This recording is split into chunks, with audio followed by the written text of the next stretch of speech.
अरे श्रीमती जी कुछ तो सस्ता लो, बचत करो। नहीं श्रीमान जी, सब बढ़िया लो, रहने दीजिए। इसमें क्या खास बात है? थोड़े में ज्यादा स्वाद, यही तो है इसकी खास बात। वाह मामा, क्या स्वाद है। अरे मेरे राजा, सबका राजा आरती और मसाला।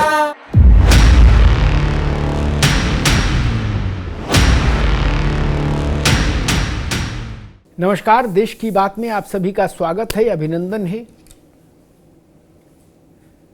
भारतीय जनता पार्टी के करोड़ों कार्यकर्ताओं में ये उत्सुकता पिछले लंबे समय से है कि आखिर पार्टी का नया राष्ट्रीय अध्यक्ष बनेगा कौन, एक। और दूसरी उत्सुकता ये कि बनेगा तो कब बनेगा। जगत प्रकाश नड्डा जो मौजूदा अध्यक्ष हैं या अध्यक्ष के रूप में जो काम कर रहे हैं, वो नड्डा जी का कार्यकाल पिछले साल जनवरी में समाप्त हो गया था, लेकिन तब पार्टी ने उनको 1 वर्ष का एक्सटेंशन दे दिया। कहा भाई अभी चुनाव है, महाराष्ट्र है, हरियाणा है, तो अब पार्टी को अदला बदली नहीं करनी चाहिए अध्यक्ष में, अभी नड्डा जी को चलने दो।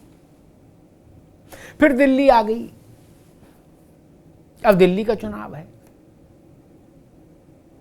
हालांकि दिल्ली के चुनाव और बिहार के चुनाव में वक्त काफी है, 8-9 महीने का वक्त है। तो अब शायद वो समय आ गया क्या जिसमें नए अध्यक्ष की ताजपोशी हो, ये बड़ा प्रश्न है। और केवल भाजपा ही नहीं,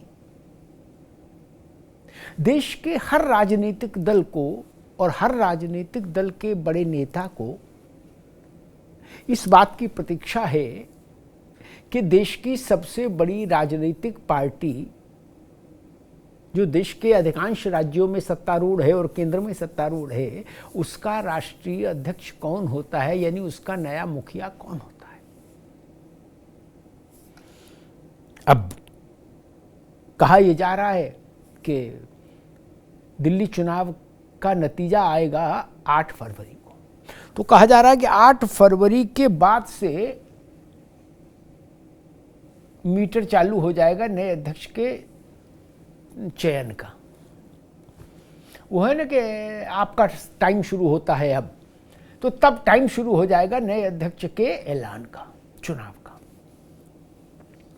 बताया जा रहा है कि 10 फरवरी से 20 फरवरी के बीच में, फिर सुनिए, 10 फरवरी से 20 फरवरी के बीच में, यानी इन 10 दिन, फरवरी के इन 10 दिनों के मध्य में भारतीय जनता पार्टी अपना नया अध्यक्ष चुन लेगी। अब अध्यक्ष कौन होगा, इस पर एक समझदार व्यक्ति ने बड़ी अच्छी टिप्पणी की। उन्होंने कहा कि भाजपा का नया अध्यक्ष कौन होगा, ये आज की तारीख में या तो नरेंद्र मोदी जी को पता होगा या मोहन राव भागवत जी को पता होगा। क्या बाकी सब कयास पर है। धर्मेंद्र प्रधान से लेके और भूपेंद्र चौधरी तक तमाम लोग, तमाम नाम, शिवराज सिंह चौहान का नाम भी, भूपेंद्र यादव, माफ करिए चौधरी, भूपेंद्र यादव, धर्मेंद्र प्रधान, भूपेंद्र यादव, शिवराज सिंह चौहान, देवेंद्र फडणवीस मुख्यमंत्री हो गए महाराष्ट्र के, वरना उनका भी नाम था। मुंडे मुंडे मतिर भिन्ना, जितने लोग उतने नाम।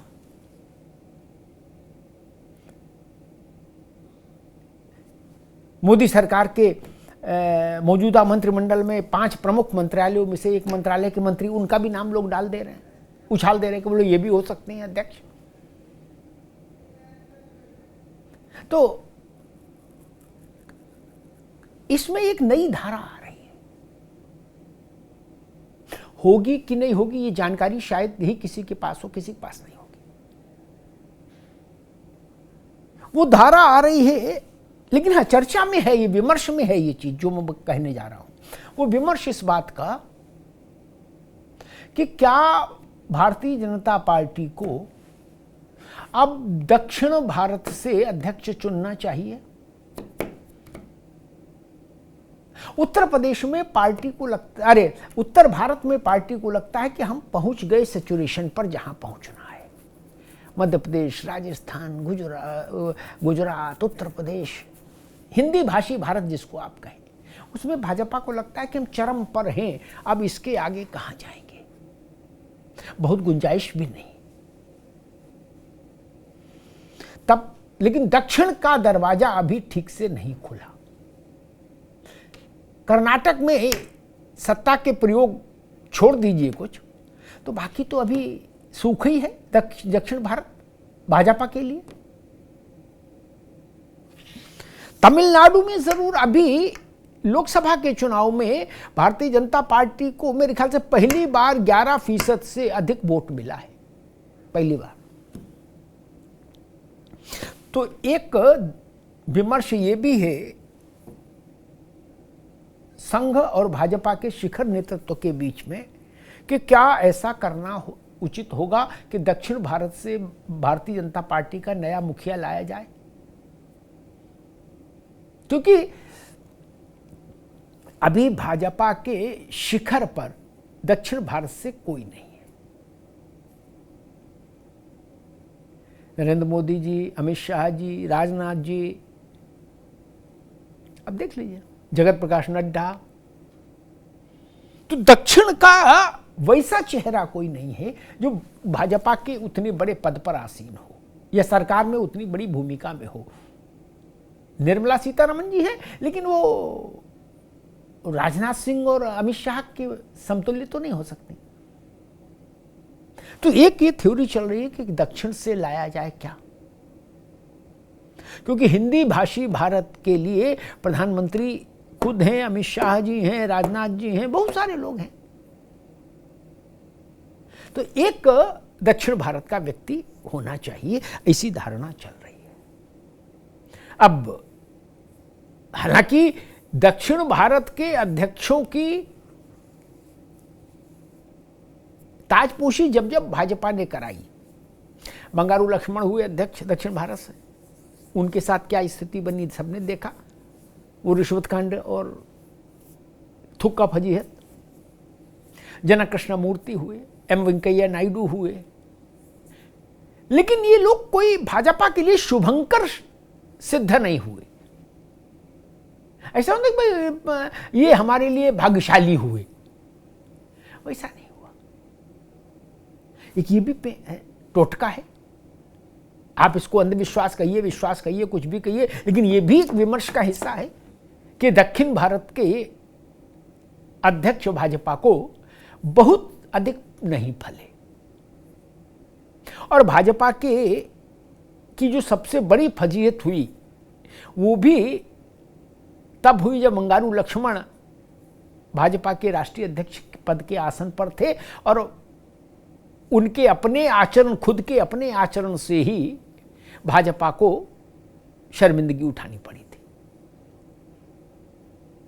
तो इसलिए, लेकिन दक्षिण का द्वार भी फतह करना है तो कुंडी तो खटखटानी पड़ेगी।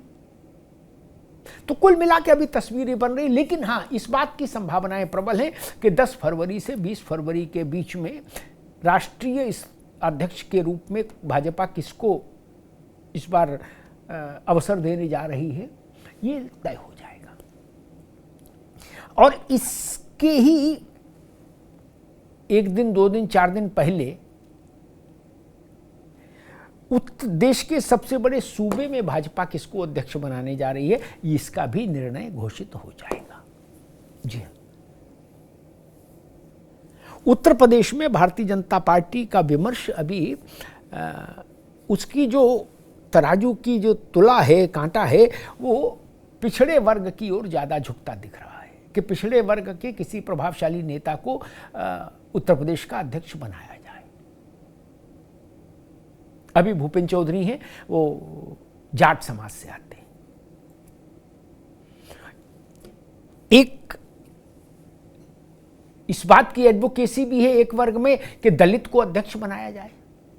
ये भाजपा के लिए एक नया और बड़ा प्रयोग होगा। देश के सबसे बड़े राज्य में एक दलित अध्यक्ष सत्तारूढ़ पार्टी का। और एक विमर्श ये है कि सवर्ण अध्यक्ष दिया जाए, ब्राह्मण अध्यक्ष दिया जाए, सवर्ण में भी ब्राह्मण। तो 3 संभावनाओं के बीच में विमर्श की गलियों से उत्तर प्रदेश में भारतीय जनता पार्टी गुजर रही है। एक जिसकी सबसे ज्यादा संभावना है वो है कि पिछड़े वर्ग से कोई मजबूत चेहरा भाजपा की कमान संभाले, क्योंकि उत्तर प्रदेश के अध्यक्ष जो भी उत्तर प्रदेश का अध्यक्ष बनेगा उसके ही नेतृत्व में 27 का विधानसभा चुनाव भी लड़ा जाएगा। इसलिए उसकी भूमिका बड़ी हो जाएगी और उसके लिए चुनौती भी कड़ी हो जाएगी। पार्टी के अध्यक्ष की भूमिका बड़ी होती है और वो दांव पर भी लगता है। बाद में समीक्षा जब होती है तो इस बात की पड़ताल होती है कि भाई उनके कार्यकाल में पार्टी की स्थिति क्या रही थी चुनाव में, और अगर आप वैसा कुछ नहीं कर पाते हैं तो फिर आपके लिए संकट पैदा हो जाएगा। आगे की राजनीतिक यात्रा आपकी दुविधा में फंस सकती है, गाड़ी डिरेल हो सकती है। तो सबसे ज्यादा संभावना ओबीसी की, उसके बाद दलित पर विमर्श, और अंतिम विकल्प के रूप में देखा जा रहा है कि ब्राह्मण चेहरा अध्यक्ष बनाया जाए, क्योंकि उत्तर प्रदेश में बार बार इस बात का एक नैरेटिव सेट होता है कि ब्राह्मणों को लग रहा है कि हमारे साथ आइसोलेशन का व्यवहार हो रहा है, तो उसको ठीक करने के लिए, लेकिन ये दूर की कौड़ी है। वोट और वोट की संख्या,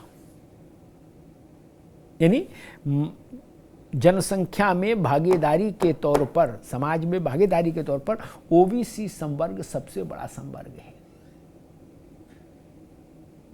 तो भारतीय जनता पार्टी की कोशिश होगी कि सबसे बड़ा संवर्ग जो वर्ग है वो उसके साथ जुड़ा रहे, और खासतौर पर जब लड़ाई समाजवादी पार्टी से है जिसकी कमान खुद अखिलेश यादव के हाथ में है, तो भाजपा के लिए ये और भी महत्वपूर्ण हो जाता है उत्तर प्रदेश में कि पिछड़े वर्ग को थाम कर रखे, साध कर रखे। इसलिए संभावना ज़्यादा है कि पिछड़े वर्ग से अध्यक्ष हो।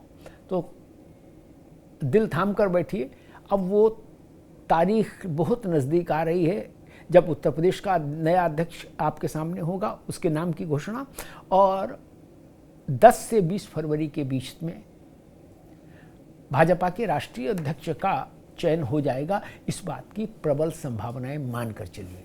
धन्यवाद।